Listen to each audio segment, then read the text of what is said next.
Hello বন্ধুরা, আমি মিনারুল। আজকের ভিডিওতে দেখাবো চুয়াডাঙ্গা জেলার দামোদর উপজেলার পহেলা বৈশাখ উপলক্ষে বিষ্ণুপুর এবং ইব্রাহিমপুর গ্রামের মেলা। এই মেলা কতটা জাঁকজমক ছিল, মেলায় কি কি পাওয়া যাচ্ছিল, এভরিথিং সব কিছু জানাবো এই ভিডিওতে।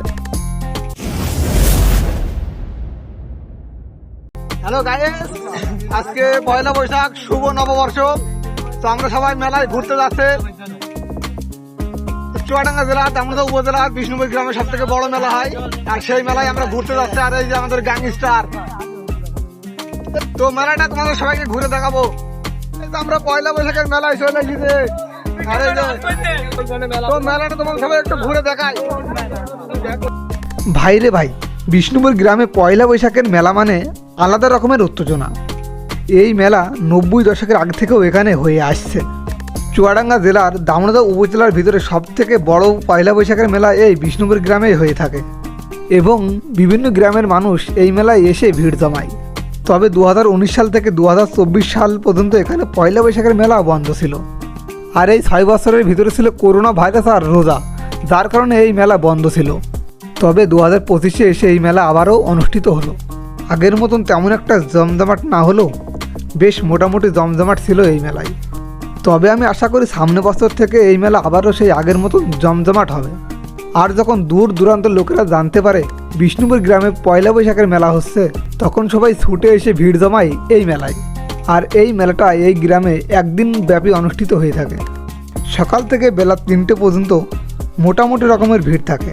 তবে 3টার পর থেকে রাত 8টা পর্যন্ত প্রচণ্ড রকমের ভিড় থাকে, এবং এতটাই ভিড় থাকে যে মেলার ভিতরে ঢোকাটাই কষ্টকর হয়ে যায়।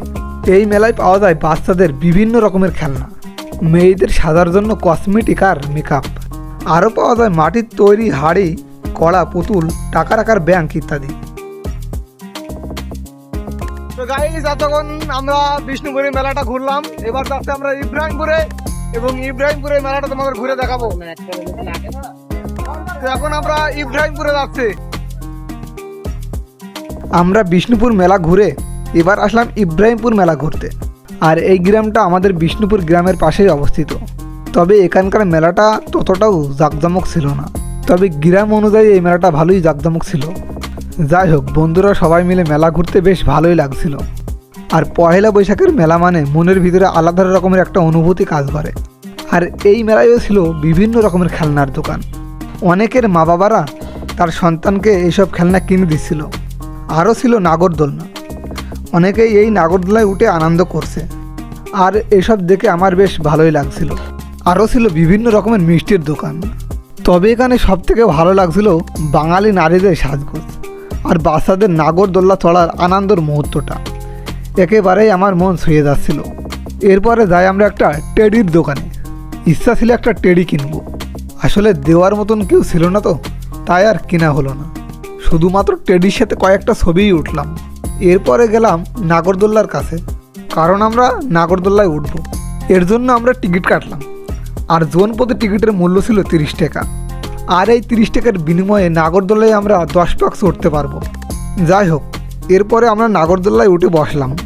তারপরে আমাদের নাগরদোল্লাটা ঘুরতে শুরু করলো। যখন নাগরদোল্লাটা ঘুরে উপরের দিকে ওঠে আবার নিচের দিকে নামে, তখন ভয়ে বুকটা কেঁপে উঠছিল। এটা ছিল আমার লাইফের প্রথম একটা অনুভূতি। আমি সবাইকে সাজেস্ট করব বাচ্চাদের নিয়ে কখনো এইসব নাগরদোল্লায় উঠবেন না, কারণ বাচ্চারা ছিটকে পড়ে যেতে পারে। আর এর আগেও আমরা আক্কাস লেক ভিউ পার্কের নাগরদোল্লায় চড়েছি, তবে সেখানে আমরা এমন ফিল পাইনি, এবং সেখানে টিকিটের মূল্যও ছিল খুব বেশি। তবে যাই হোক, বন্ধুরা সবাই মিলে মেলায় ঘুরতে এসে আনন্দ করলাম।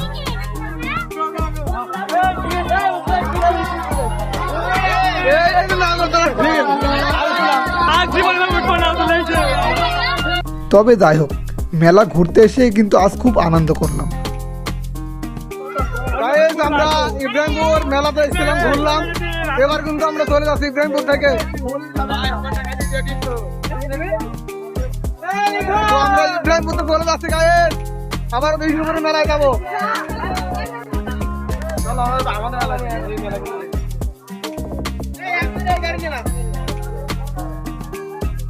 আমরা আবারও বাইরে গেলাম, আবারও বিষ্ণুপুর মেলা ঘুরবো এবং দেখাবো।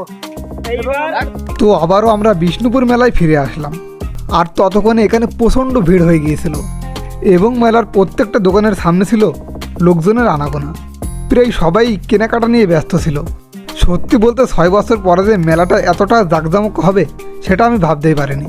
আর যতই সন্ধ্যা নামছে ততই যেন মানুষের ঢল নামছে, আর চারিদিকে পেয়াপু বাঁশির আওয়াজ আর বৈশাখী মেলার গান বাজছে।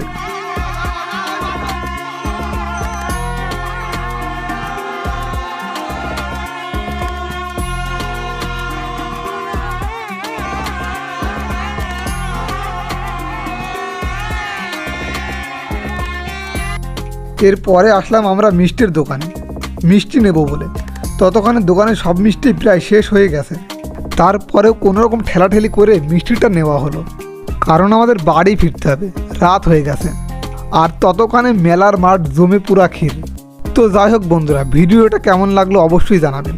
চ্যানেলে নতুন হলে চ্যানেলটাকে সাবস্ক্রাইব করবেন। এই ভিডিওর ডেসক্রিপশন বোর্ডে ফেসবুক পেজের লিঙ্ক দেওয়া থাকবে, অবশ্যই পেজটাকে ফলো দিয়ে সবাই সাথে থাকবেন। সবাই ভালো থাকবেন, আবারও দেখাবেন নতুন কোনো এক ভিডিওতে।